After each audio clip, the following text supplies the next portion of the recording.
Hey everyone, welcome to Shop Talk. We're looking at Lee's 044 chainsaw. He wanted to make it a West Coast build, non-functional chainsaw, be disabled at the end of the video. It's been decked, ported, max flow, got the custom exhaust on it, Sylvie razor grind, and we're going to sink it in that Doug fir, that kill dry Doug fir, and we're still fighting that big old gnarly knot in the middle. We'll see how it handles it.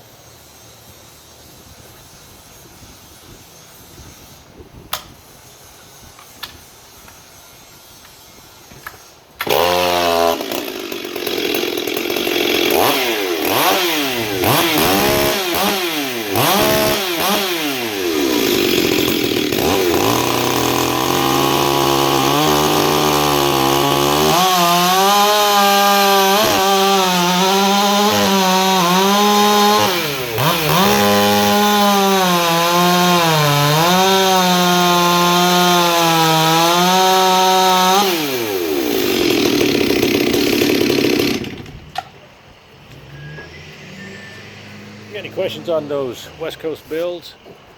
Chainsaw guy call.